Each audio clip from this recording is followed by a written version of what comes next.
oh man, I'll never forget that.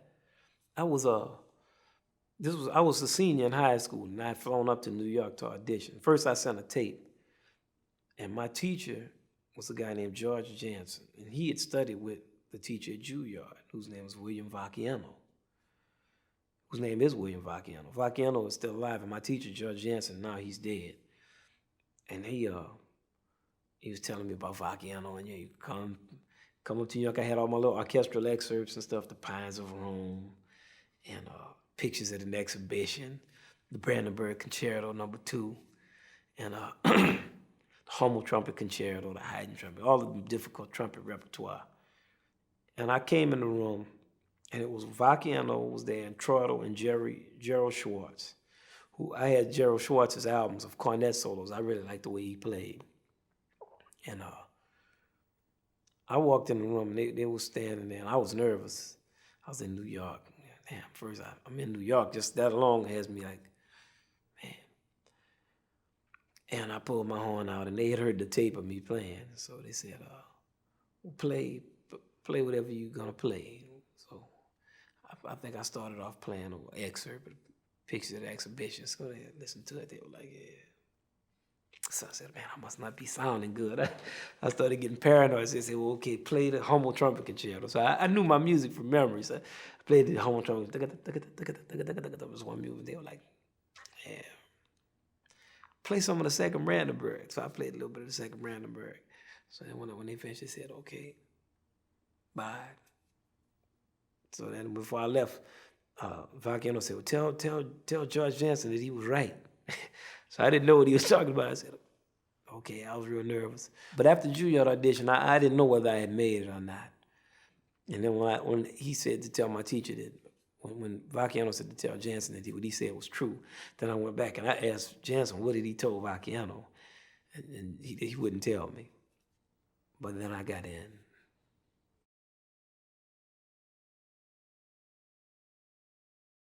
I got my first trumpet when I was 6 years old from Al Hurt, and my father was playing in Al Hurt's band at that time. And he got me a trumpet because my older brother Branford was playing the clarinet and the piano, so he didn't want me to feel left out. But I wasn't gonna feel left out because I didn't feel like practicing. So then when they got me a trumpet, then I had to practice it, and I was like, oh man. And I didn't actually start practicing until I was 12. But the first time I ever played the trumpet in public, I played a piece called a Marine Hymn. You know the Marine Hymn. I can't even remember right now, but everybody knows it.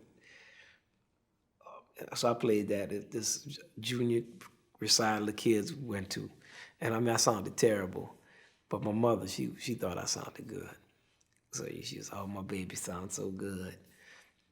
And my first serious debut was just playing like little pop gigs around New Orleans, just playing horn parts.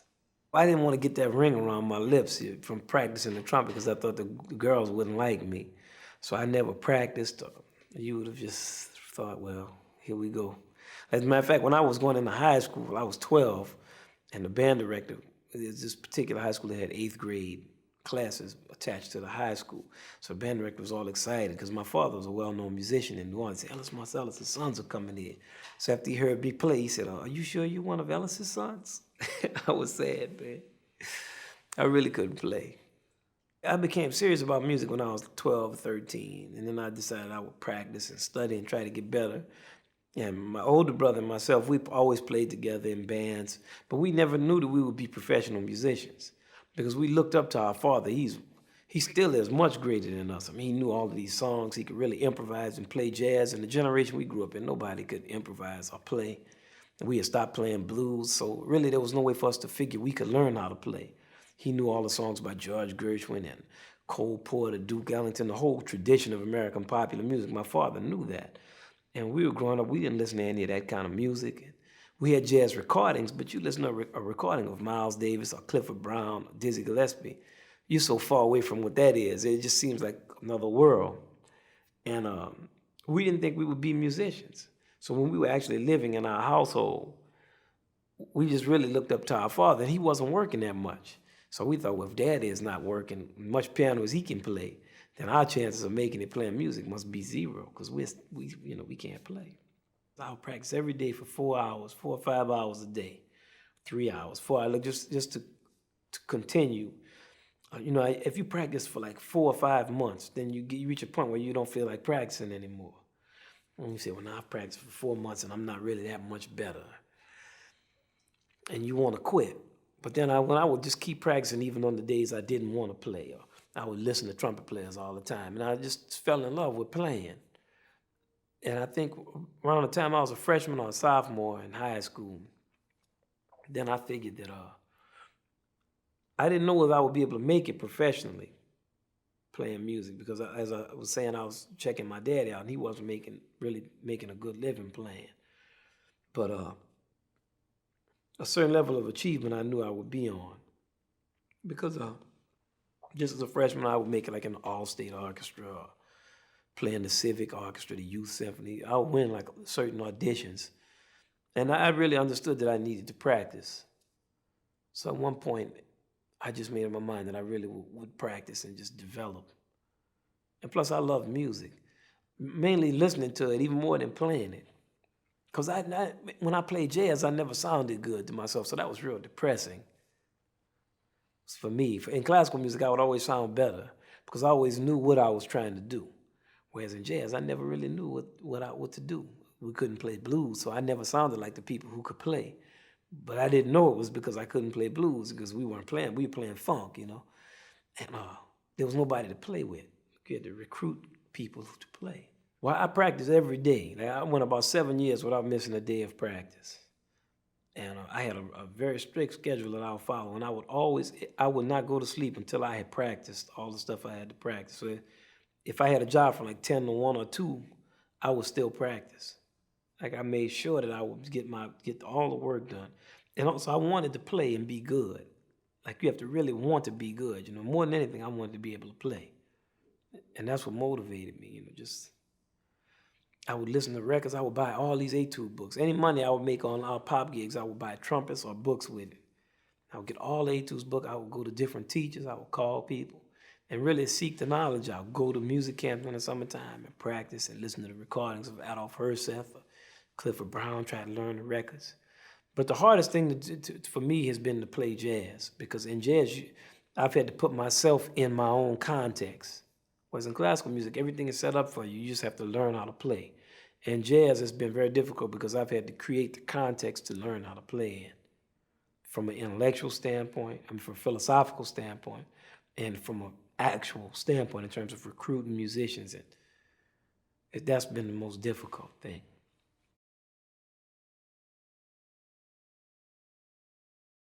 I always equated rock with something social, like meeting girls and stuff. I never equated it with music.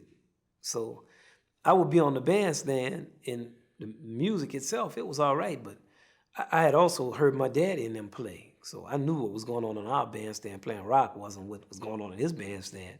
And also I had played with orchestras, and I definitely knew that what was going on an orchestral bandstand was not what went on a rock bandstand.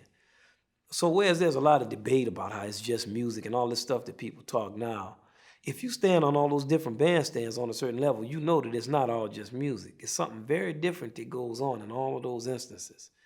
It's like if you go in a club to hear Coltrane play, or you go into one of these clubs down on 42nd Street and taking a burlesque show. It's a club and you going out, but it's very different.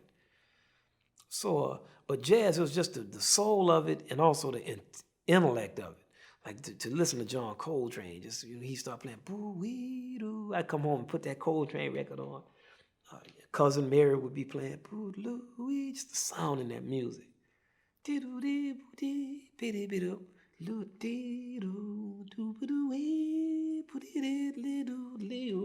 be like pantomiming like I was a saxophone player. Just listening to Train, that type of cry he had in his song. And I wanted to make somebody feel like how that made me feel listening to it. And Clifford Brown and Miles Davis, when he was playing jazz, early Miles, I would listen to Clifford, and just the way he could play, the style of the music, and the feeling of it, and the whole lifestyle, the whole jazz. Like it was all in my mind then, because even though my father was a musician, he was my father. I didn't look at him like anything but my father. But on these records, then I could hear like just a pride or just something, a dignity to it. It had a nobility to it, a profundity. And I just wanted to be a part of it, even though it didn't exist in my era. So we would go on our bandstand and you'd be boom, tap, boom, boom. I mean, it'd be fun. The women would be out there, we'd be singing and, making our little cymbals and little dance steps. And you have like battles of the bands and everybody's band would be there, but it would be loud. We'd be playing so loud half the time. My ears would be ringing after gigs. And it's fun though, the people will be hyped up like on the rock gigs, and that's fun. And you listen to Train in them though, that's like some real human. That's something that's about elevation, That's like something it's like making love to a woman. It's about something of value. It's not just like loud. It doesn't have like that violent connotation to it. And I wanted to be a jazz musician so bad, but I really couldn't. There was no way I could figure out to learn how to play. My daddy would teach us and help us come on this bandstand, but we were so sad. You start off playing jazz, you can't play. You're trying to improvise, and it's so pitiful the way you sound. You can't swing, just technically playing on. And then you listen to the records of people like Clifford Brown and the greatest instrumentalist, Louis Armstrong. And you come up in a generation where rock and roll is popular. It's nobody even playing trumpet on a lot of that, and just the content of the music is different.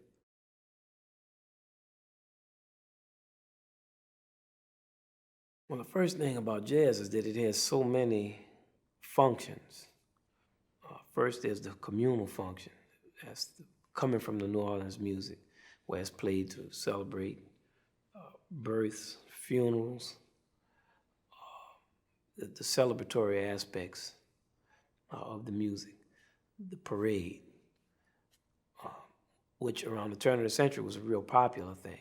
You had bands like John Philip Sousa band, and it's a heroic sound. And jazz music is the American version of that appropriation of something European.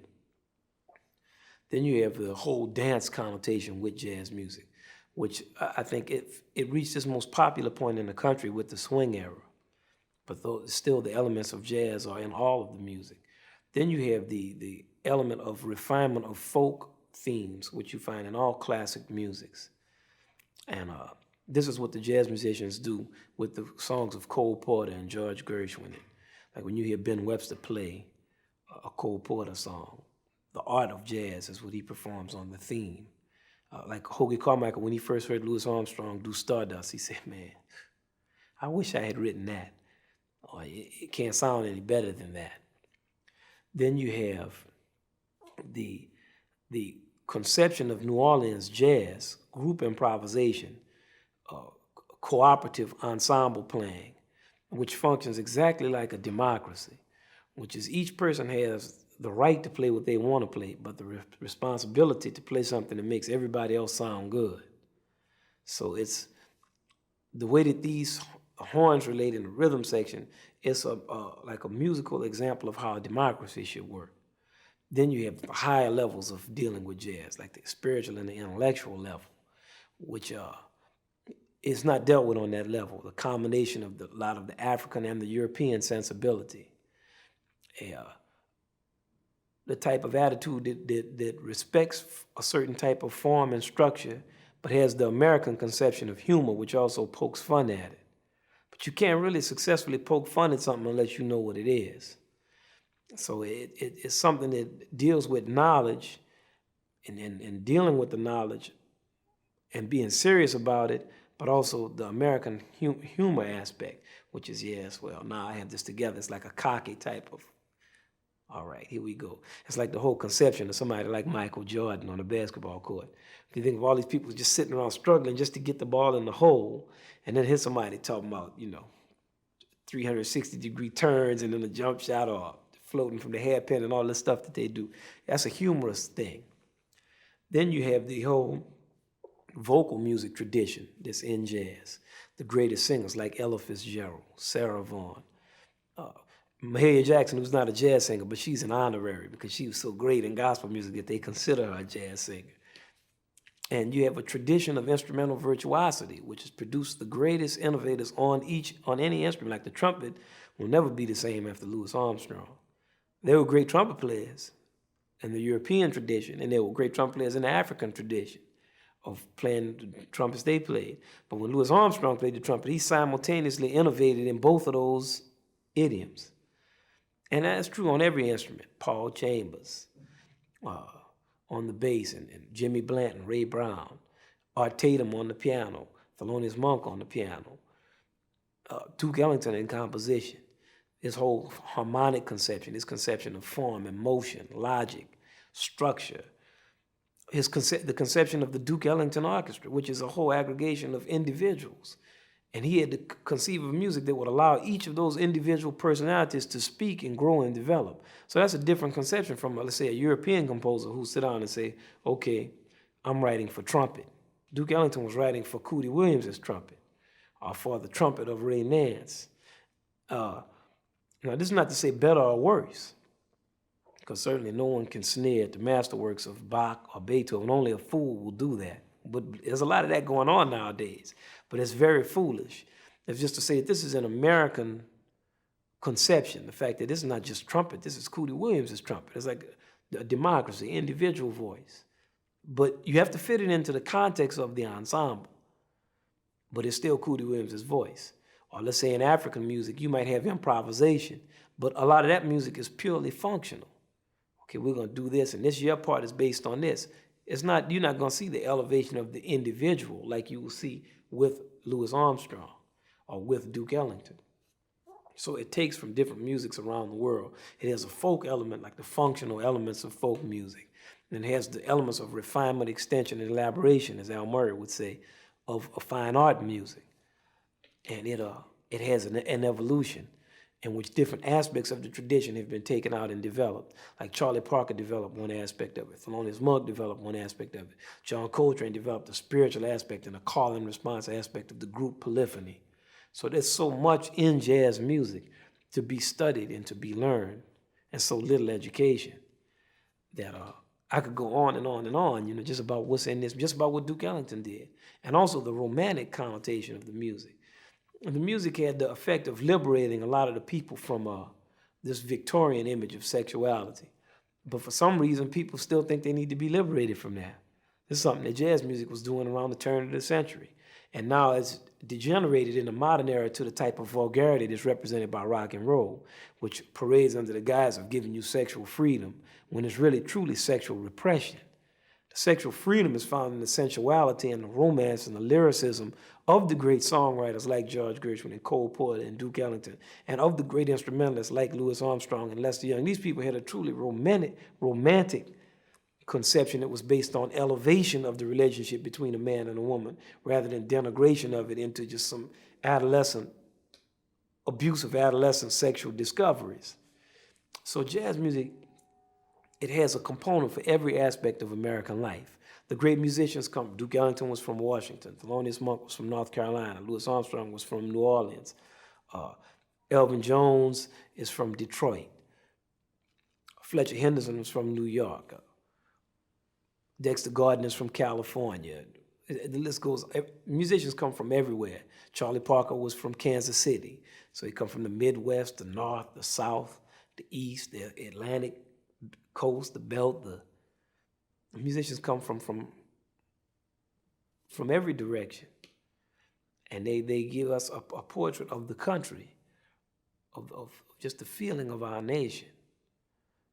And also you have a depiction of all types of people. Music that's for kids, like Thelonious Monk. His music, you can play that for children; they love it. Then there's the really super adult music, like some of Duke Ellington's really mature music. Then there's the music that sounds like Spanish, the Spanish contingent in the country. Jelly Roll Martin always talked about the Spanish tinge. Then there's the versions of European music, like Duke Ellington did the Nutcracker Suite. And a lot of the musicians do versions of European music, but sound like America, like jazz. Then there's the version of gospel music, like with Horace Silver and a lot of the jazz musicians in the 50s would do. And then there's so much that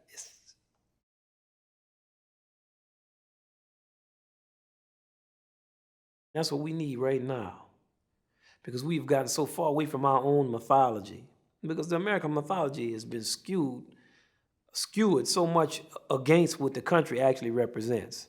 Like one prime example for that would be a cowboy and Indian movie. Like those movies served a good purpose because they identified heroes, they identified values. But the problem with the movie was that it was a denigration of a noble people. So you need something that doesn't denigrate other people. And that's what jazz music is. It doesn't denigrate anybody. It's designed to elevate everybody. And it addresses aspects of everybody's music: European music, African music, Indian music, Chinese music, Japanese. You can study any style of music and you will hear something in it that sounds like jazz music. I'm listening to Japanese music now it's called gagaku, the court music, from 800 AD. And the melody sounds like blues to this one piece. He goes, doo-wee-oo, doo-doo. That's the only part I can remember. Doo-wee-oo, doo-doo-doo-doo, doo-doo-dee-dee-dee-doo-dee. I can't remember it all. But it has that sound of blues in it. And jazz music just touches it touches all aspects of people and elevates them.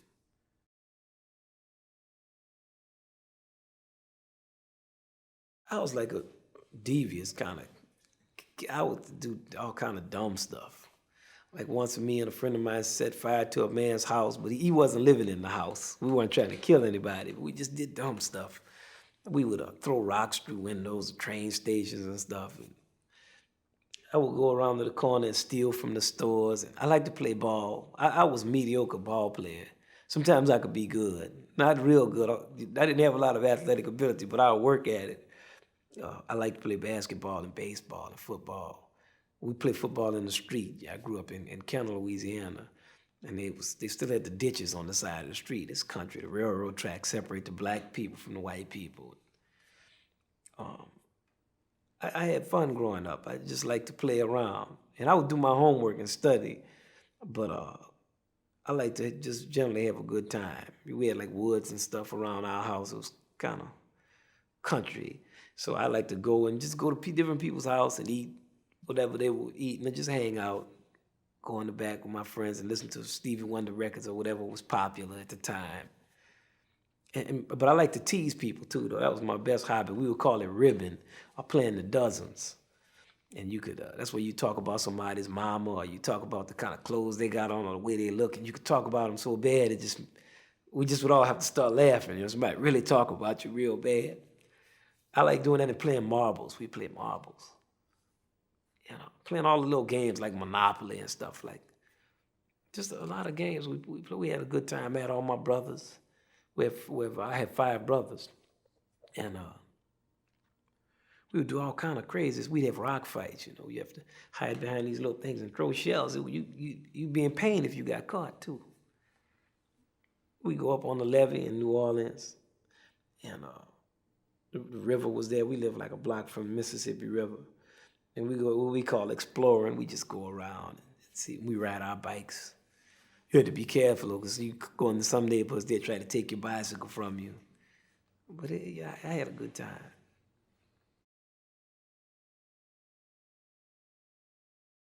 From the kindergarten to the 3rd grade, I went to all black school. So then I was like, everybody liked me. I was the funny. I would crack all the jokes, and it was different. Like we were all the same. And then from 4th grade to 3rd grade or 4th grade to 8th, 7th grade, I went to an all-white school, except there were 2 or 3 black kids. So then that was totally different. So as in a black school, everybody would like you. You make good grades. They would say you were smart. In a white school, then you were like the enemy or something. But not all. Some of the kids were cool, but a lot of them, their parents didn't have a lot of money. So they would be it just was a very strange transition to make in terms of school. Because at one end, you go from when you do good, you elevate it and give them credit, and the other, you always have a battle on your hands. And it was always like a battle going on. Because I had a lot of pride when I was little from my great uncle. And I wouldn't let somebody call me a nigger or a name I didn't like. I was just going to fight. That just was my way. Well, these white guys, they weren't like what you see on TV, are scared of black people, and if you wanted to fight, that was cool with them too. And I learned a lot in the school that I went to. It was a Catholic school, Our Lady of Perpetual Help, and I had really good teachers. But from a social standpoint, it was kind of strange. But then we play on the ball teams, and they had like 3 black teams in this city. So you could play ball, you play on the black teams. And then they had like 7 or 8 white teams, but they had 1 or 2 black people on the white teams every now and then, not that much. So I would play on the black teams, and we would always be teasing each other like in school, because I would know all the white guys, whereas me and this other friend of mine named Gregory Carroll, whereas the other guys on our team wouldn't know them, so it'd just be like some more white people. So we would go up and play them, and most of the times they would beat us, like in football, and sometimes in baseball. We would win in basketball, but it was funny, you know. We would go and play, and I would know guys who were on the opposite team. So it was just interesting in school.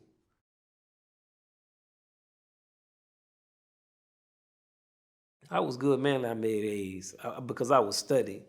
Because I always read all of these books about the slaves, and people didn't want the slaves to get education, and also my mother is very educated and she's smart, and my father, he would always talk to us like we were grown men. I mean, just the content of his conversation, so we never knew what he was talking about half the time. He'd just be going, yeah, yeah, okay. Like you ask your daddy just something basic. Daddy, can I have $1? Then he'll go into like a discussion. Well, you know, man, sometimes. So I believed in studying just because I knew that education was a privilege. And it wasn't so much necessarily the information that you were studying, but just the discipline of study, to get into the habit of doing something you don't want to do to receive the information, and then eventually you start to like it. I always liked to read.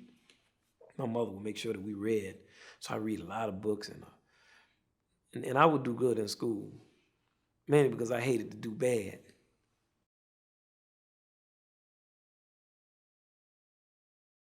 When I was really young, I would read uh, mainly books like about junior books. Like I remember there would be books about the basketball players in Indiana, like little high school competition books, and I didn't read any classic books. I read only, I read books on Indians too. Like they had a whole biography series on different Indians, and I would read about their life story, and about states, like the state of New Mexico, the state of Alabama, the state of Louisiana. And then I would read all of the black books, like autobiography of Malcolm X, and Soul on Ice. My father had those books. But I would read a wide range of things. Mainly I like biographies, to read about somebody's life, or read about the geographical location. Like Australia was my favorite continent, because I read about the koala bear and the marsupials and the eucalyptus trees. You know, I mean, this when I was like 7 and 8 and 9. And I'll be saying, yeah, one day I'm going to go to Australia and I'm going to be able to hold a koala bear and the kangaroos jumping up and down, and the aborigines and the didgeridoo, and just that kind of stuff. But as I grew older, then I started reading more books. Like I would read collections of people like Edgar Allan Poe, then I read Charles Dickens, then I read Herman Melville, then I read Ernest Hemingway and William Faulkner. You know, we just go from person to person to person. And I think my favorite, the type of writer that I really like is I really like William Faulkner. He's from the South, you know, and just the way his poetry of his language and the type of people he's describing, it's like people that I knew. So it's I like his writing. I like Hemingway too, for the short sentences. Just the style is like Lester Young's style in jazz. Whereas William Faulkner's style is more like Art Tatum or Coltrane, like real virtuosic runs or these long 2-hour sentences. And but now I'll read really anything. But I don't like to read science fiction too much though. I never really been into that. My brother loved that. He read all the Star Trek, and you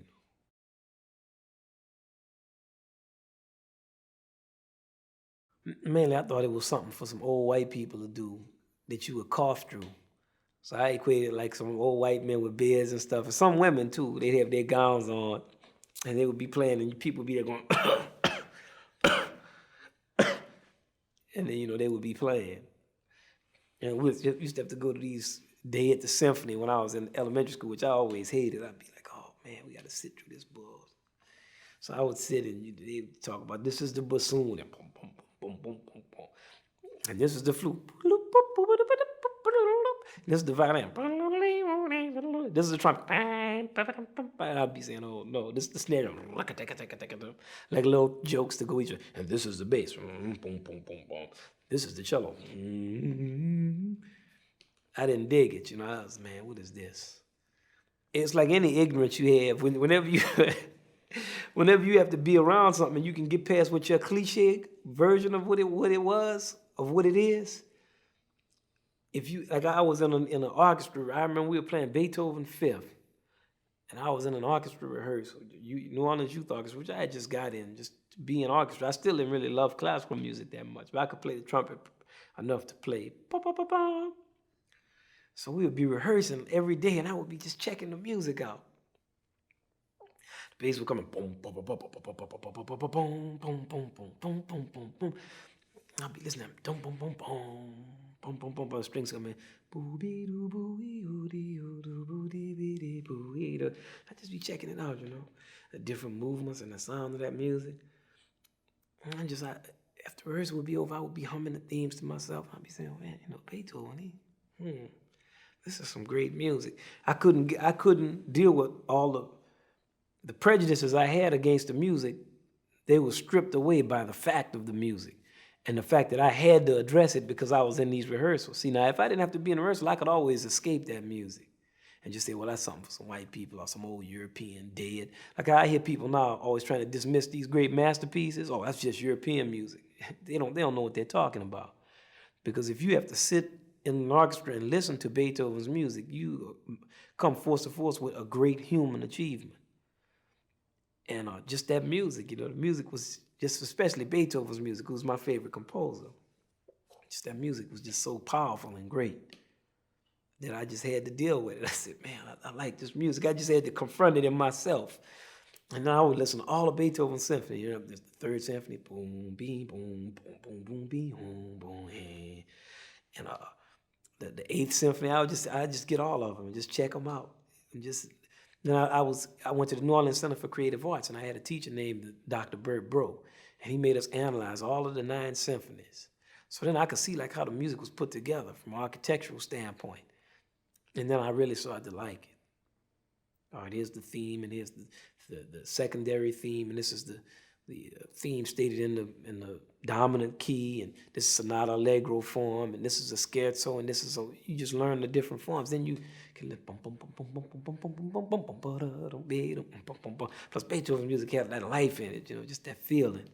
And the slow movements would be real profound and slow and pretty. Boom, boom, boom, boom, boom, boom. And then the fast movements, like they would have like a real lively type of feeling. I remember when I heard the Sixth Symphony, at the beginning of that. First time I checked it out, it sounded like some blues almost, just the poetry of the line. Just that sound,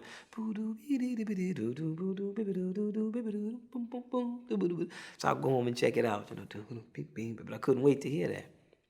So it's just the feeling of it, the classical music.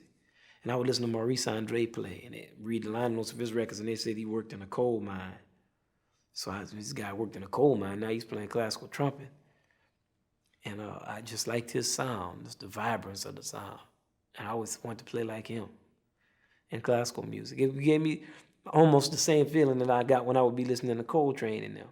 But it wasn't the same because Coltrane, they were describing something that was going on to me, right? Like at that moment in America. Whereas with the music of Beethoven, it has that human connotation. Like you can get into the human aspect of it. And it has that overriding human thing that I'm sure Coltrane and the few the really great jazz artists, their music will take on that connotation of people who are removed from this environment, like the music of Beethoven takes on for us, who grew up not in like the Germany of his time or that environment.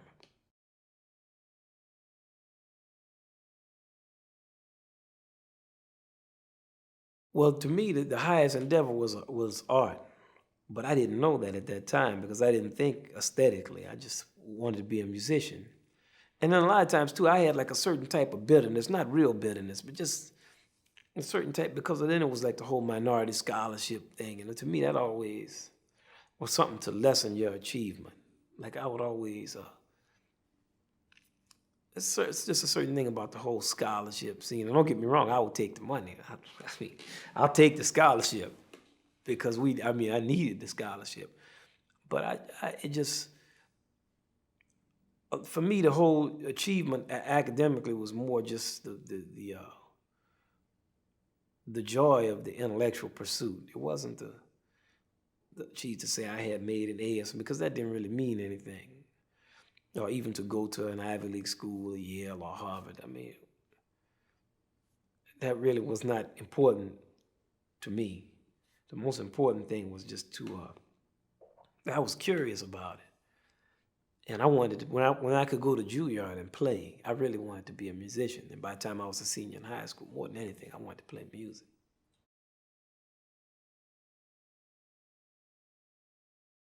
It was just,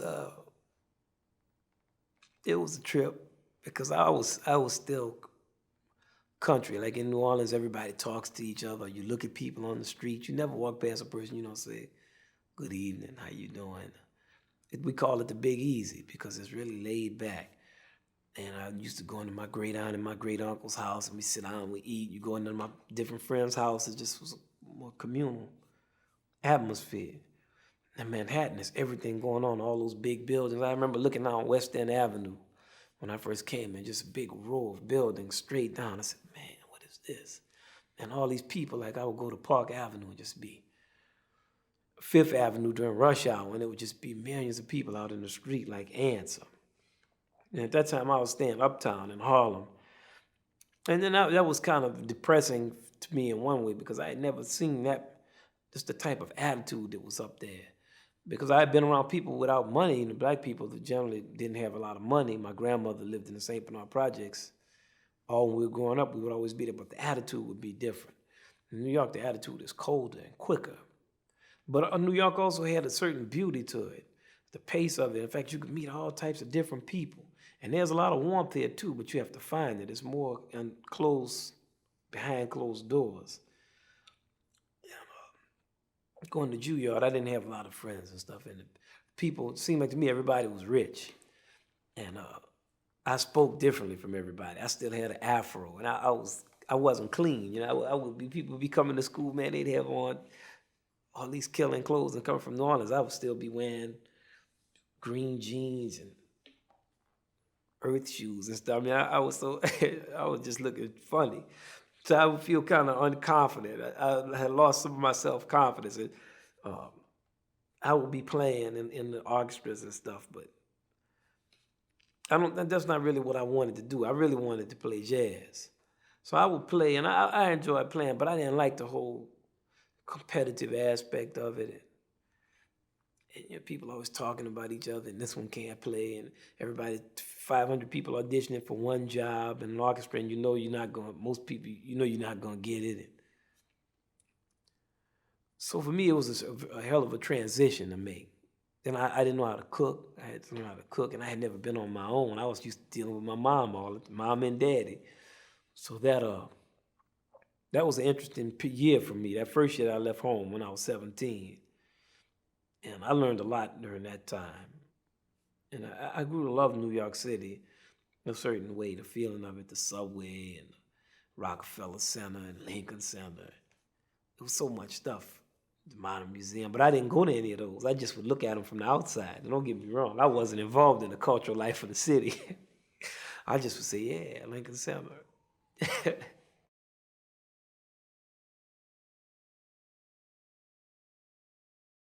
On trumpet, you don't have that much to play. That's the first thing. So you have 5 or 6 concertos to learn. It's not like piano where you have a million things, or violin. And then I really went into classical music. I loved it, but I didn't know.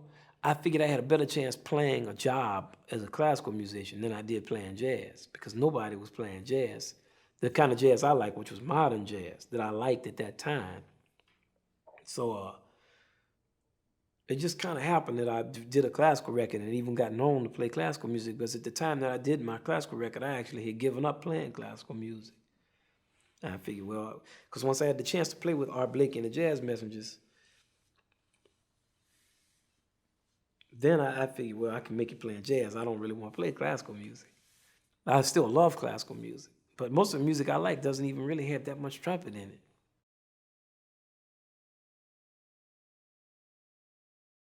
I'm always trying to study, and when I came to New York, I was fortunate enough to meet Stanley Crouch first, who's a writer, who had a tremendous influence on me intellectually, because he had like 1,000,000 books in his apartment and 1,000 records. So when I met him and saw all the records and books and stuff, and he didn't graduate from college either.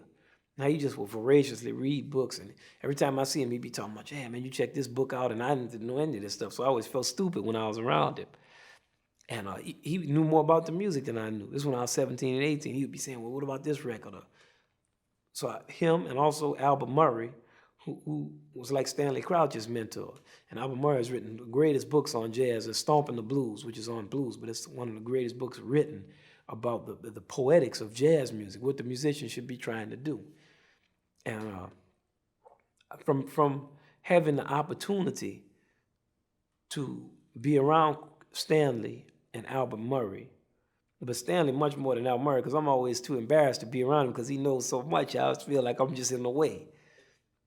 It made me really develop my intellectual curiosity. And Al Murray will give me books to read and tell me where to go. And if it's an important exhibit in town, I say, "Man, you need to go check this out." I talk to Stanley almost every day. And we never talk about just anything. It's always something definite. "Yeah, man, did you check out this new Romance Bearden book that they put out?" Or, like he keeps me on a certain level of intellectual engagement, and always understand that you have to constantly work to develop your intellect and just increase your curiosity. Like I remember when I was 20 and 21, I hated to travel. I'd be in Italy and I'd be having a terrible time. "Man, I hate being here. I want to be back in New Orleans eating a po' boy sandwich." And he would always say, "Man, you just country and provincial." You can't, if you're going to be sophisticated and be a man out there in the world, you have to learn how to deal with what's going on out here. You need to get some education, get you some books on Italy, and learn what's going on. Go see some frescoes, Piero della Francesca or something. Don't just sit in a hotel room talking about a po' boy sandwich or some gumbo. And I'm really indebted to Stanley for a lot of things in terms of really dealing with a level of intellectual engagement. My whole conception of what music is has changed drastically over these 10 years that I've been in New York, 11 years.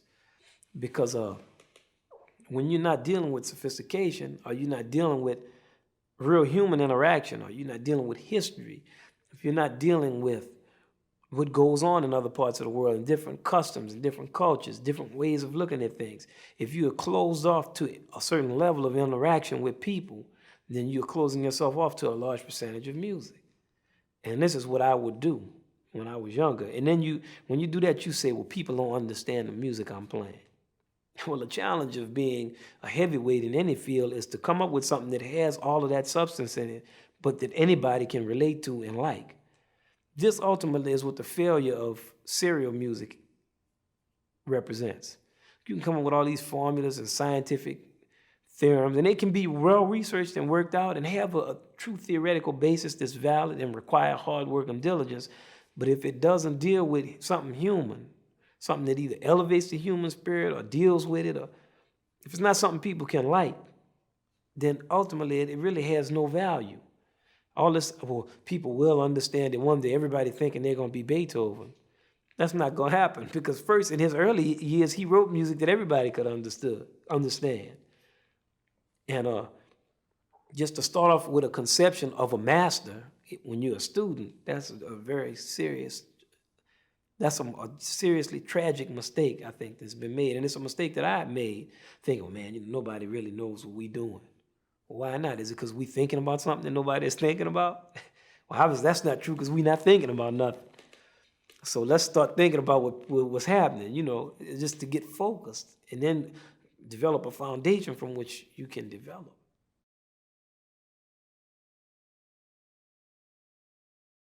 I enjoy being nervous sometimes. It's good. It's like whenever you're getting ready to get into a fight, you get nervous. You say, oh, well, look like we're going to have to fight. You know, you be growing up and somebody would try to take your money or just tell you something you didn't want to hear and you really didn't want to fight because you deep down you had the feeling you were going to get beat up. But you say, well, it makes you just pull something out of yourself. You know, well, I'm going to get beat up, but that's all right. I'm going to put something out here. And I get nervous sometimes when I play, but students ask me all the time, man, I get nervous. What should I do? Just tell them, just figure that the people who are there to hear you, they want to hear something sound good. And there's nothing you would rather be doing in front of all them people than playing, because that's what you spent most of your time doing. So then I just, in auditions, it's the worst. That's more, you get more nervous, I think, for that than even playing for people. Because with people, you get a certain warmth. For an audition, everybody's just doing a job. Like, oh, well, let's see if he can play. And you know the people who are listening to you are really on the highest level of hearing, and they can really discern every mistake. So I think when I get nervous, I just, my palms start to sweat, you know, my mouth gets dry. I say, well, Wynton, you gotta play. So I just hope it comes out. Sometimes it does, sometimes it doesn't.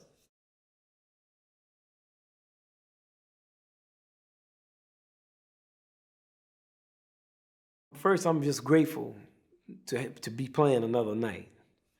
And then I'm trying to play something that will make people feel good and make them want to like jazz music. No, but really, I'm truly grateful. I mean, we used to say a prayer. We stopped doing it in the band every night before we would go on and just say, help us to concentrate. And just something for us to get together, our minds together, and concentrate and go out and play and not take it for granted. Just to feel fortunate to have the opportunity to play for people, come out there clean with their wives and their girlfriends, or girlfriends with their boyfriends, and little kids are here and their grandma, you know, it's a night out and they want to have a good time and you want to play good. So that the power of the music can be, you don't have to do too much other stuff, just play. It sounds good enough for people to say, yeah, you know, we enjoyed that, they have a good time. They'll remember it, it'll be a part of their life, you know, yeah, we went and heard him play and it was pretty good.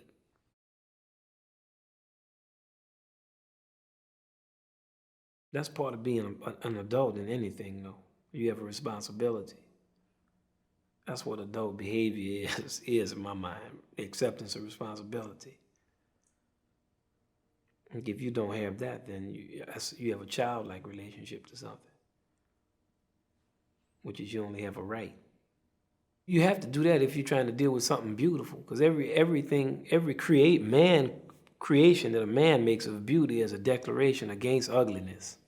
So just that in itself is a statement. Even if you don't say anything. Somebody asks you, what do you say? I don't know. But if you're creating something beautiful, like Monk, he didn't talk that much, but you knew what he was thinking about. It was very clear. Or somebody like Duke Ellington was real gracious. He would just say, oh, yes, well, whatever. Yes, Dave. But his music, that lets you know what he thought about.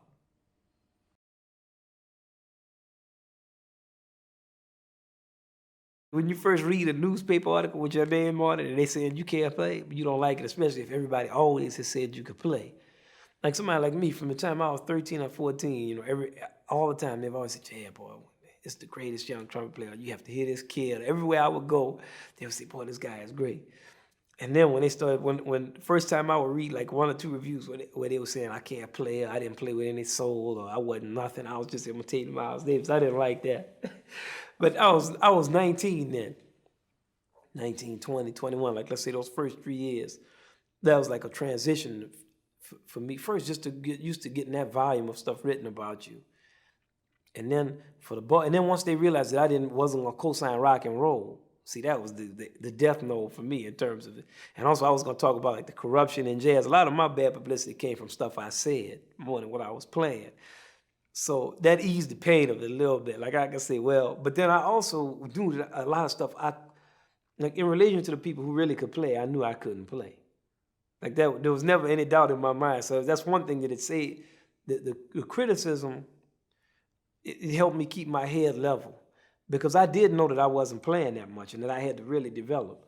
But I also understood my era in my generation, which is something that they didn't take into account. But they shouldn't take it into account. I also understood that in my generation, nobody was playing. So, playing blues, you're going to compare my playing to playing of Miles Davis or Louis Armstrong. They grew up playing in blues bands. I grew up playing Earth, Wind, and Fire songs. But it was like a strange thing where somebody could play jazz fusion, which didn't have any type of blues or anything in it, but they could be great. But somebody was trying to play jazz. But, after a while, it was humorous. Like I told you, I used to like ribbon when I was growing up.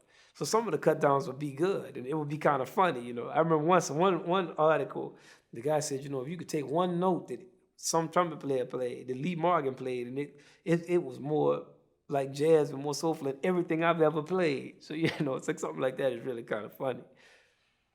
And as I've grown older, like I say after I was 22, like I don't really care what's written. Unless it's something that really I feel is an insight into something that we're doing wrong. But then the cut down, it always is the same. Like once they determine something they're gonna say about what you're playing, then it stays. Oh, he can't play blues, or he's playing like Miles. You can't take that kind of stuff seriously because they just following. But to me, the same thing is a good review. I've had reviews where they say he's greater than Louis Armstrong. So you can't take that seriously, It's hard because it's tied up with your ego.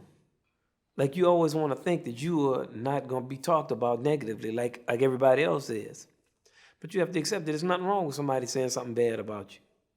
I mean, now I don't mind somebody saying they don't like what I'm playing. Or the one thing I don't like that critics do is if they talk about you personally and they don't know you.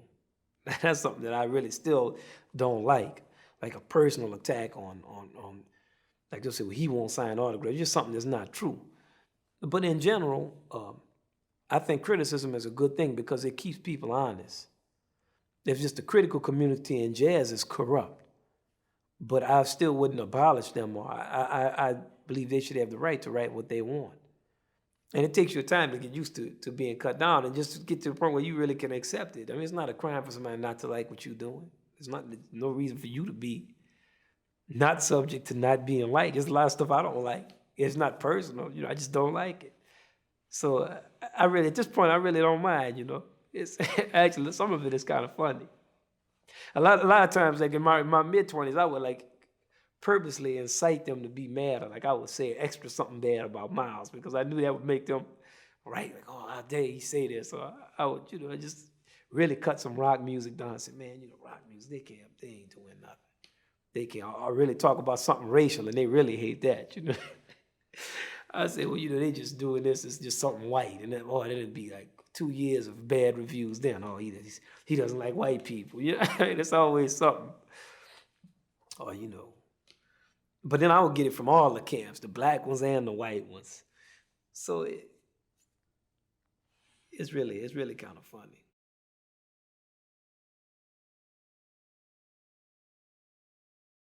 Well, I listen to I listen to myself and the cats in the band. And people, I listen to everybody though. I listen to when somebody has a criticism for me, I listen to what they're saying. I never dismiss it and I think about it. I remember somebody told me once, well, y'all don't introduce the tunes. And this what I was telling you, when I first came out, I had this feeling that what we were doing was above people listening to it. People come to me and say, we don't know what y'all are playing. We don't know what the tunes are. Every song sounds the same. So now I would be saying to myself, well, the reason every song sounds the same is because y'all don't know anything about form. But then I started listening to the music myself, like if I wasn't a musician. I said, well, all these songs do sound the same. I said, we need to play at different tempos, play ballads, play in different keys, have modulations in songs, play with breaks, have the form of every song is the same. So it was criticism not by critics, it was by just regular people in the audience who would say, this is what we don't like about it. Or women would come up and say, you can't, the music doesn't have enough of a romantic connotation to it. Y'all playing all fast and wild, that's cool, but nobody wants to sit up and hear that all night. So I listen to a lot of different people. Older people tell me something, I listen to it. If they say, well, you need to play some of the older songs, rather than just saying, oh, they just old. They want something to remind them of when they first fell in love or something. So what if you could do one of the older songs and then something they could like, or the younger people say, well, you need to do something that's a little more funky. That don't mean I'm going to do funk or a pop beat, a backbeat. What they're thinking about, I think, well, I need to find some grooves that are going to serve the same function. But see, every time you do that, it takes you longer because then you have to learn how to deal with another aspect of the music. And that's the struggle, because it's not something you can just contrive. You can't just, it's not like how in pop music, they listen to some Brazilian music and they put a backbeat on it and some little Brazilian trappings and call it Brazilian music. If you really are going to be serious about something, you have to absorb it. So I listen to any criticism and any compliment too. If people say, well, we like the way you introduced this song, you have to check it all out and weigh it to try to come up with a better presentation.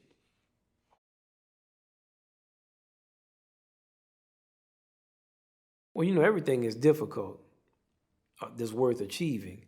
So for me, when you're on a certain level of sensitivity, there are a lot of things that are difficult. Like growing up in the environment I grew up in was difficult. Dealing with the type of intellectual isolation that I've had to deal with. Just because what I am into, nobody in my generation really was into that. So thank God for Crouch, but I mean, he's 45, and I love him. He's my best friend in the world, and I love him.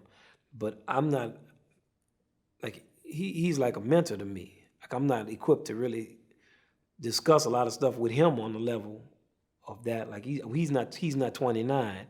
Like, I've never had a real, true camaraderie with my peer group like I would want to have. And that's been like a source of real true pain for me, especially in terms of trying to recruit an audience and have people really understand what you're doing in your age group and have a real meaningful dialogue with your audience, which is something every musician wants. And not just not to have that, to not have the possibility for that. See, it's not like you don't have it. It's not like going on a court and playing basketball and you Michael Jordan, where you go out and you play way better than everybody else, so you need to play against certain competition.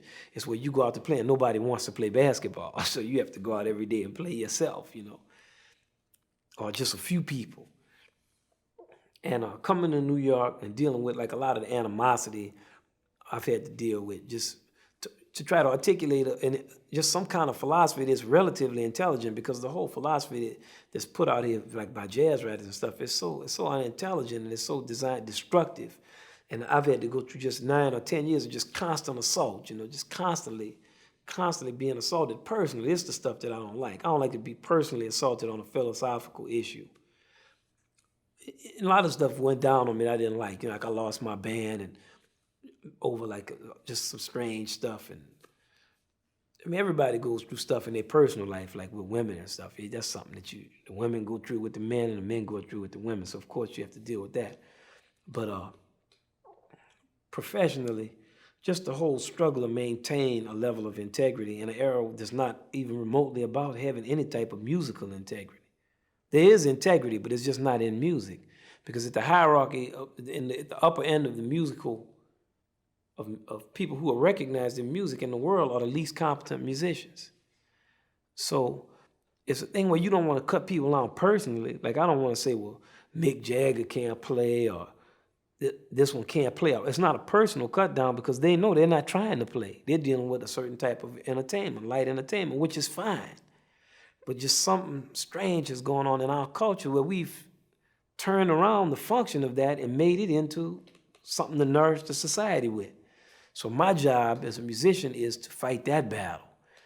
And that takes a tremendous toll, because everybody is convinced that the Beatles is the greatest band in the world. I mean, they know that that's true. And the fact that that's not what the truth is, the fact that you're a musician and you have to communicate these facts to people, that's really a painful position to be in. Because, I mean, you hate to see generations of people led down the wrong road, because it helps to destroy our culture and break it down. Every little misconception helps. But on the same token, you don't want to be arguing with people, because on an individual basis, you don't really care if they like that or not. You want them to like whatever they want. So a lot of times you have to sit down with somebody and say, well, I don't mind you liking it, good. That's like you telling me you want to go get a Big Mac. I don't mind that. Or, you want to smoke some weed or take crack or shoot some heroin. If that's what you really want to do, go ahead. But I mean, that's what it is.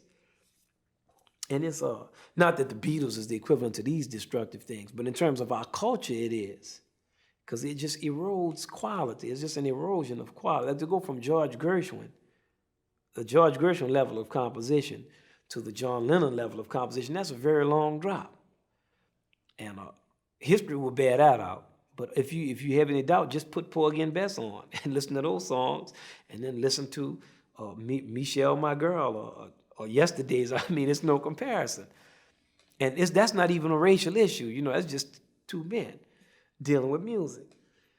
So for me, that's been the greatest struggle, just to see our whole generations of our kids, you know, just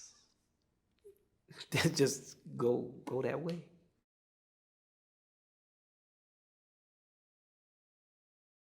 Bullshit.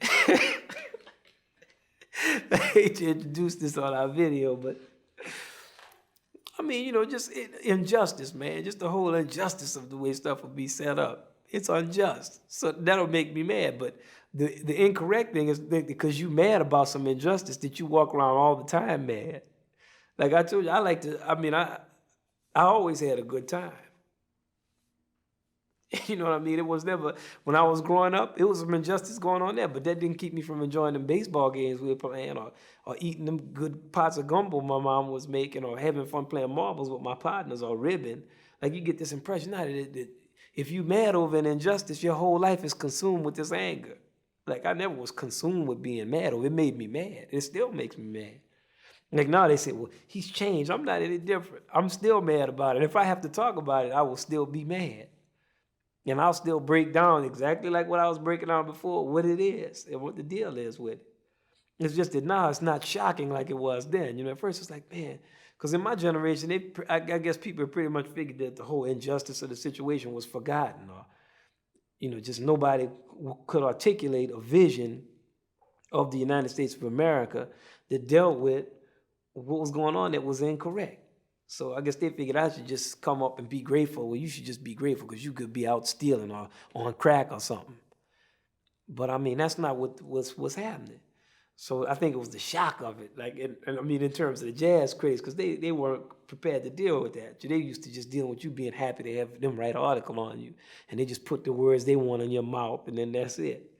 So then they say, well, he's angry. He's always mad, or but that's not really what, that was just a lie. You know, it was just pushed out there and just constantly repeated over and over and over and again.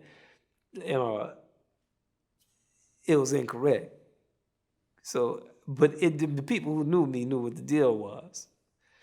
And I'm still angry about that stuff. Let's say, for example, somebody like Madonna. Now, that makes me mad. You know, now it's not her, the person Madonna. It's the fact that somebody will stand in front of an audience of people, 50,000 people, and say, everybody say fuck, and people will say fuck, and like that'll be an achievement. That makes me mad. You know, I say, well, man, why is this an achievement? Or let's say the whole position of British musicians in American music, imitating Afro-American musicians, that makes me mad. The way the education system has decayed and the inner cities have been left to rot by the business community because it's a black-white issue. We all know what the issues are. But it's, every time you pick up a paper, you see an article about it, and everybody acts like that this is the responsibility of so-called black people or the responsibility of so-called white people. The United States is a mulatto culture. It's just a matter of time before everybody truly notices it. And if we're going to deal with a cooperative, why even, I mean, the racism in our country is so great that we'll allow the inner cities to rot.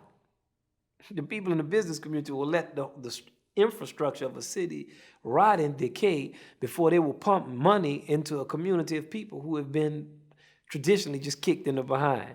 Then it becomes a racial issue, a black-white issue. That's not what the issue is. It's the issue of New York City or New Orleans, Louisiana. So I'll go to a school and teach white kids for no amount of money, not because they're white and I want somebody to see me on the TV teaching a white kid, because here's somebody else who might learn something about music. I do it. But when they write articles on me, he goes to inner city schools. A lot of schools I go to are not in the inner city. It's always like a white-black issue. And it makes me mad, because that's not really what the issue is. It's a human issue. But we're clinging on to a white-black issue, and we make it a white-black issue. And the black community really, truly suffers, and the white community truly suffers from inside. It doesn't suffer economically, but it suffers culturally. And the proof of that is you have people like Vanilla Ice running around out there. Because black people traditionally have been the arbiters of the honor of the Constitution of the United States of America. And once all the integrity and humility leaves the black community, then the whole nation is in trouble. Like figures like Frederick Douglass, he's not a great black figure, he's a great American figure because he was fighting against injustice, human injustice. And when he's reduced, the whole country is reduced. When Martin Luther King is reduced to a black leader, then the whole country is reduced. Instead, what does the media, like what does all the media focus on? It's not going to be on what he actually said or his books or his solutions to our country's problems. It'll be on making him some strange black figure who slept with some women and who cheated on his forged his papers for his doctorate. I mean, that stuff is insignificant, whether he even wrote papers for a doctorate. There's stuff that he did write, and there's a whole presence and body of intellectual activity that he's responsible for that's not even addressed seriously at all by our nation because it's considered a black issue. And it's not addressed by black people either. So the whole issue, the whole thing makes me mad. This whole fake black nationalism makes me mad. Now, there are no white people involved in that. So there's a lot of things in the whole way that the whole male-female thing has been reduced. And women have been not reduced to just, I don't even know what that is. And men have been reduced. And we're putting this on our teenagers, and people are making billions of dollars on it through music. And something else could be in that place that would be elevatory. It's not so much that the garbage should cease to exist. It's cool. But why should it be everywhere and elevated? And so these things make me mad. You know, whenever I see movies like Mississippi Burning, that makes me mad. Just a lot of stuff. Fresh Prince of Bel-Air, that makes me mad. But once again, it's not a personal thing against the people. It's just the elevation of a certain level of buffoonery to a level and a certain type of human lack of concern. You know, it's just a lack of concern for other people. Like the type of stupidity that's going to go on in the Middle East. Like that's something to be angry about. You know what I'm saying? Because it's just. Then people say, well, we don't even want to talk about it. You know, let's just go. We need to kill off a certain number of people. Let's go do that. So it's that kind. And in the jazz world, it's all kind of stuff, you know, that'll make you mad.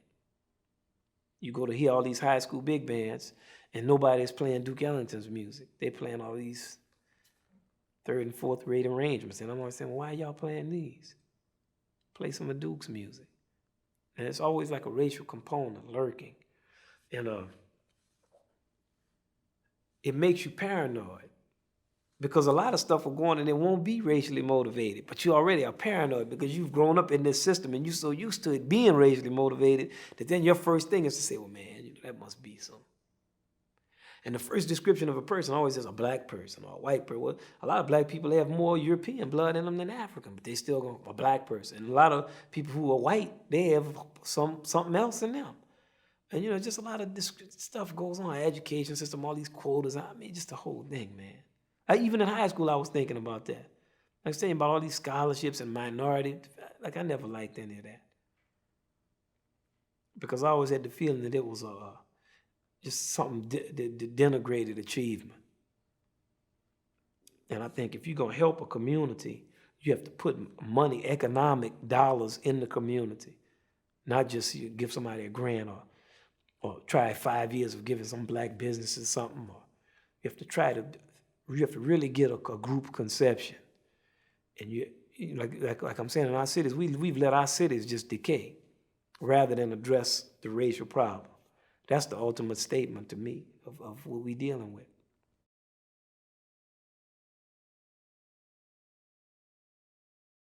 The first thing is that I tell the kids all the time who are angry, you should never lose your anger. You should stay mad. But you have to always realize that everything is a balance. And that your perspective is one perspective in the world. And it's a needed perspective, but it's one perspective, that's all. There are other perspectives that are equally as valid, they exist, and they're fueled by something too. So what you do is figure out what your role is and fulfill that role as successfully as you can fulfill it. And leave room for somebody else to come after you to fulfill that role. That's what a tradition does. That's how a tradition is established. But in terms of anger, you can't let anger burn. You can't let the anger burn you up. Like, you want to be mad. You don't want to lose it. Because when you lose the anger, you lose your force. But you don't want the anger to supplant the greatest force, which is love. And that's a benevolent force. That's the force where instead of you concentrating on what somebody is not doing, you then are concentrating on what you can do to make the situation better. Because true anger is the type of anger that's constructed for artistic purposes is based on the perception of injustice. So what you're supposed to be angry because you feel that there's a wrong being perpetrated. So what that means is that your identification with what the community could be about is so strong that you feel a need to correct that. But you can't get caught up in the anger against the people who are perpetrating what you perceive to be the wrong. You have to be more concerned with the constructive atmosphere that you create by constructing something to combat that which is wrong. And that thing always comes out of a feeling of love and a desire to elevate those that you are around and to make the world that you live in a better place to live in, according to you. See, as long as you realize that it's still just your perspective, when you start thinking that your way of thinking of stuff is the world of thinking of it, then you fall into the type of narcissism that leads to real decline. Because then you shut off the possibility that you might be wrong. And you never really know if what you're thinking is not correct. But you have to go in a direction, because if you're an artist or if anything you're doing, you have to move in a direction. But don't be anxious, and you can't let anger consume you, because it can do that. Any emotion can do that. The only emotion you want to consume you is love. I don't mean that lost love where you want to be dependent on somebody. I'm talking about the constructive love of action that makes you want to assist other lives. Not assist them in the way you think they need to be assisted, though. See, that's like not that religious love where you want to recruit somebody to be in your religion, but the real love where you try to recognize what somebody actually wants in their life and try to help them, or what they need and try to help them fulfill that. That anger. But I tell the kids, don't lose the anger. You got to be mad. But don't think that you're the only one that's mad, or because you're mad, you've done something. The achievement is the construction of something. Like with students all the time, they get so caught up in philosophical discourse that they don't realize that in art, the artifact is what's important. Oh, really, you feel that way? Where's your novel? Do you really feel that way? Okay, where's your film? Are we going to see that now? Where are your compositions? I'm all for talking, but... So, that's what I tell them.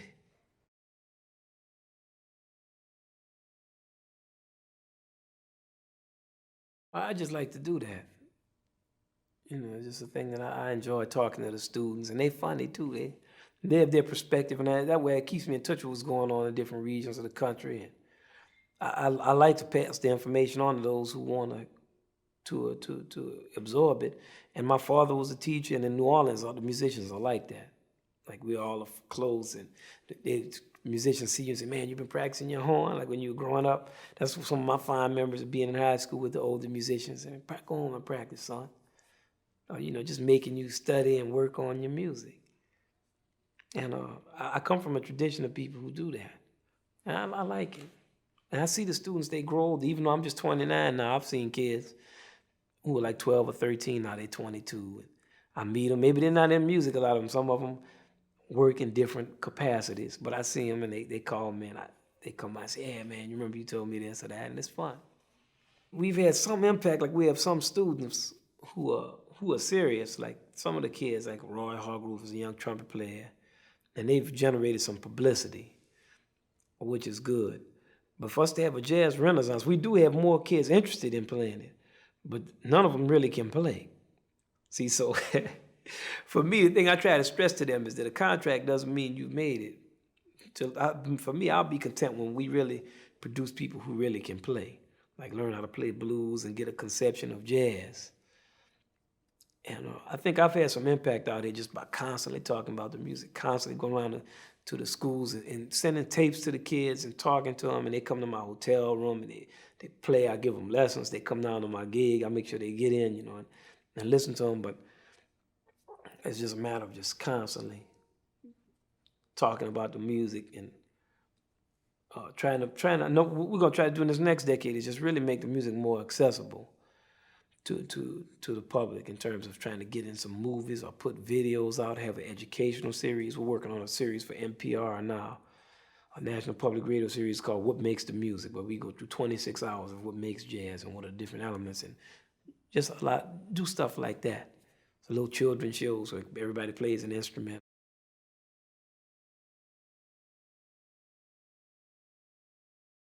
I'm the most proud when I get like something from cities or when people, like at first I was against awards, I would always think, man, this is so fake. And people vote on this stuff, they never listen to the music. But for me, it's when I receive like awards or something from the city. I'll just go to somebody's house and eat. Or people come and say, oh, we spent our anniversary, we were checking you out. Or we're making love to one of your records and we had a child. See, that kind of stuff makes me feel good. Or you get a key to the city and the people are really into it.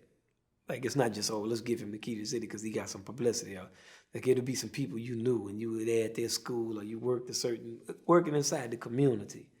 Like, that's what makes me feel good. That kind of feeling.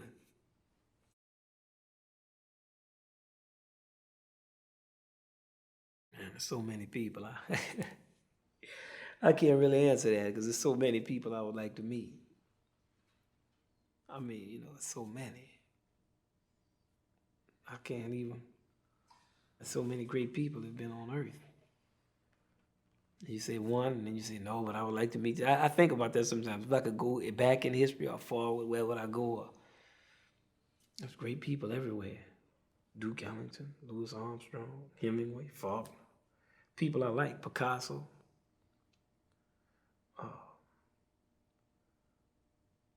Isaac Newton. Isaac Newton was a trip. Michelangelo, Shakespeare, just all kind of people. So many, it's thousands. In art, there's so many people. Alexander, Caesar, people who really were like certain type of egotists. or all kind of women whose names are not really known, but I'm sure there are a lot of them I would have liked to have met. You know what I mean?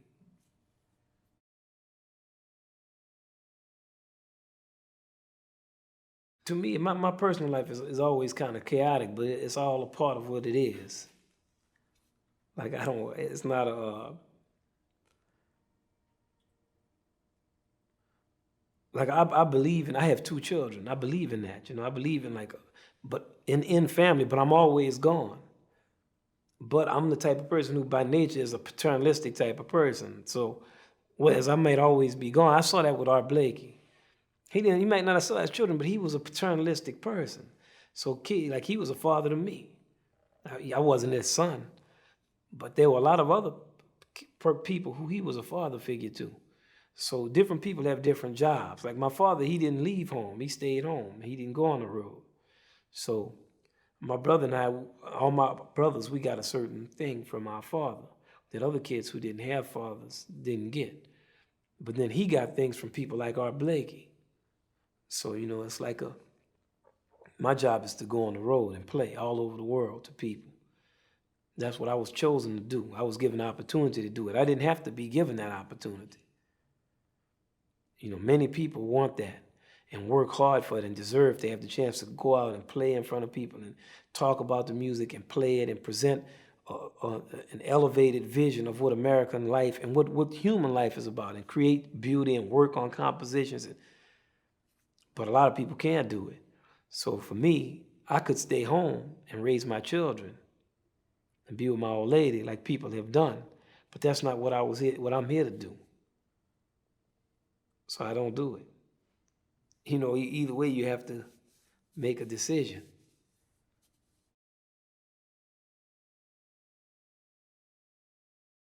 Some people are too intense, when they're young. They're too driven. They're too serious about what they're doing. They're totally absorbed in it.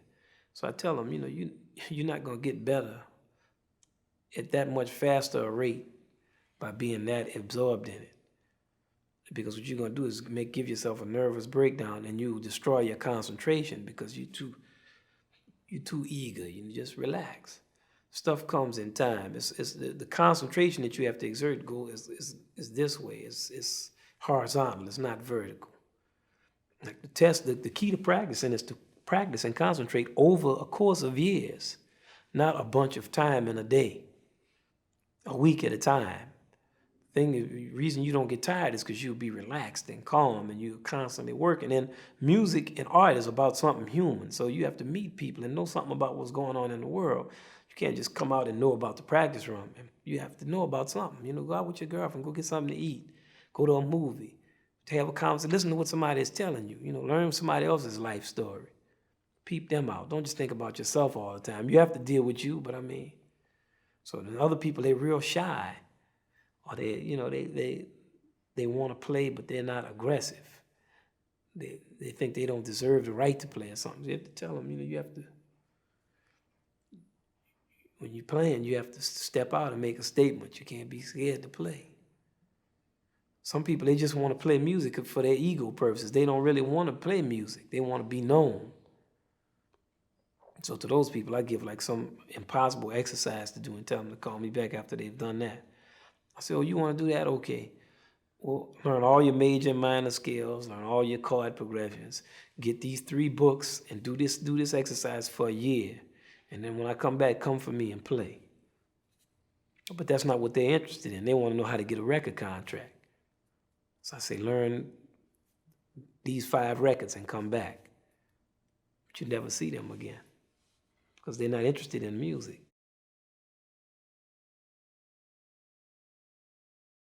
I think that fame is like a fake nobility, like the royalty used to be, where you were just born. You didn't have to achieve anything.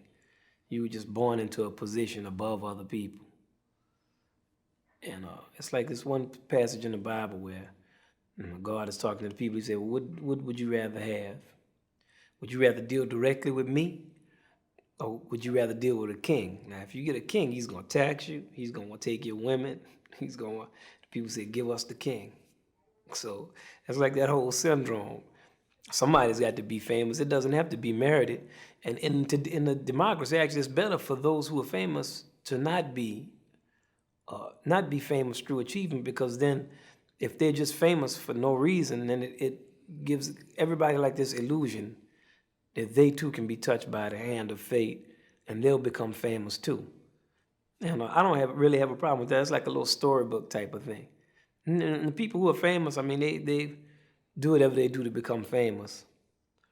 And they stay famous for as long as they stay famous, and then they fade into obscurity. But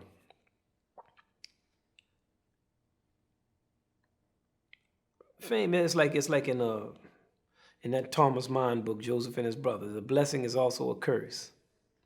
Like, it's easy for somebody who's just working a job and they making like an average living, and they go home and they fight with their wife and they deal with their children. Boy, if I could just be famous, I'd be riding around in limousines, blah, blah, blah. And people who are riding around in limousines, they're doing that and they have the money, but they're dealing with something too. So, in our society, people become famous not really for any reason. A lot of people.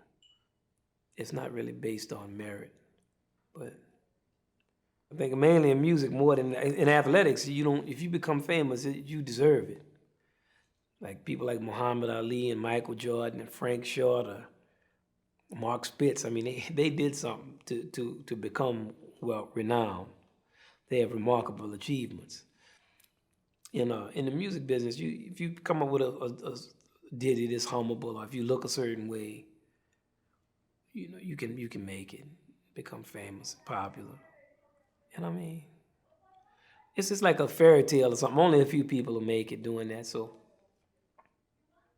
it's fake, but it's so, it doesn't bother me so much. It is fake, but it's like, well, okay.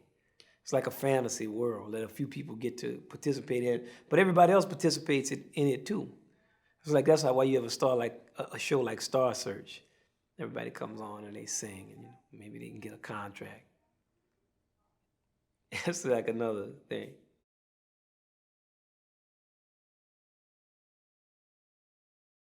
Chart is just a commercial. It just charts how many records something has sold. It's not a statement of quality at all. And like I was saying before, that economic achievement really doesn't mean anything in music. Like I could go out tomorrow and win the lottery and win $20 million. But when I sit down to the piano to write a song or to try to give logic and coherence or to some music or to peep some beauty out or to develop in my art form, all that money is not going to help me at all. And that's why art has always been used as a barometer of history, because it's uncorruptible. Like you can't corrupt it. It's because the only way to achieve a level of beauty and sophistication is through doing the work. There's no other way. Like you can't money your way into being Picasso. There's no way. You have to have the talent, and then you have to forge that talent through years of dedication, not through a week or a month, or even with phenomenal talent. Even the most talented musicians, they have to work harder to hone their talent, to shape a sort of beauty. So the chart position, all that just goes with commercial corruption. A lot of those chart positions are bought anyway. You know, I mean, how's all that stuff tabulated? It's always real strange. And it really, so it was number one for 50. All it means that for 15 weeks, more people went out and purchased that album. Mainly, probably got more publicity. Maybe they had a video out that was popular. And then next year, nobody's listening to it. Or even if they are listening to it, they're listening to it trying to remember what they were doing in their lives when it was popular. It's not providing them with ongoing nourishment. All the emotion from a lot of that stuff comes from the person who's listening to it. It doesn't come from the music itself. You say, yeah, baby, you remember that song? We were dating and going out. Yeah, that was our song. It's not that song, I'm sure a man of 45, he has children, he's going through something in his life. Or a woman, 45 or 50 years old, is going through different changes, trying to raise her kids or deal with whatever she's going through in her life. Something she listened to when she was 19, maybe that'll remind her when she was 19. But like that type of real light music, it's not designed to serve the function of real spiritual nourishment. It's designed just to be a good time. And it's good for that, you know. And I don't think there's nothing wrong even with people paying for that, or even, like, I don't mind Madonna being rich because she provides people with an escape from what they're doing, and they have a good time and they go see her. She puts on a show. Some stuff blows up. I used to go to shows like that in New Orleans, you know. People go up in the pyramid, it would blow up and they would be on the stage. You'd be like, it's like a circus. But just when you start confusing that with pertinent mythic information about your society, see, then you have a problem.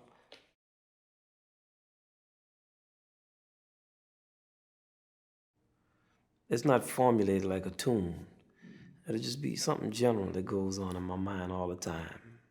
It's not organized in the form of a melody. It's just the whole type of poetic motion of music. Music has a certain type of ebb and flow, regardless of the tempo. And whenever I see myself in a situation, I meet a new person or something, I wonder what they would sound like in music, or something that's ironic or funny. Or if you go to the zoo and you look at animals, they have a musical type of, or colors, you know, so much stuff can be related to music.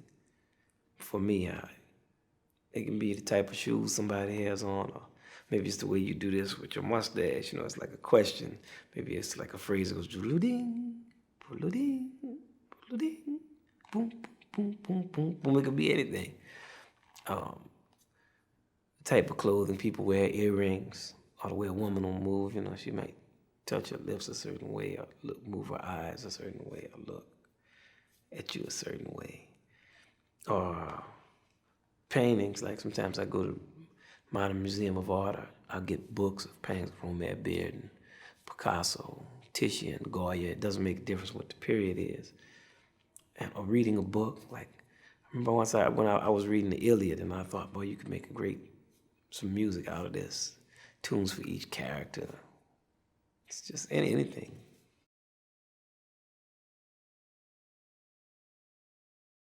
I want to really become a better composer, and I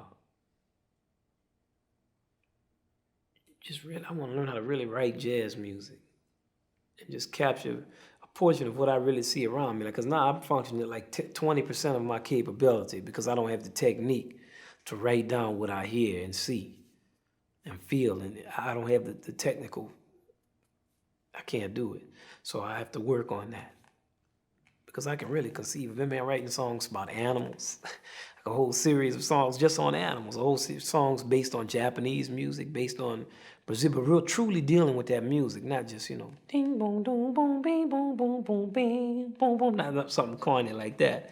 I mean, like really from a conceptual standpoint, and also just dealing with jazz music, some pretty music, something that people can like, but that will also be good. Try to bring dance back into the music. Try to deal with film and the music, and try to write opera, write ballets. There's a lot I want to do. I'm sure I won't do it all, but if I could just get the technique to do it, then I think I would be in a much better position.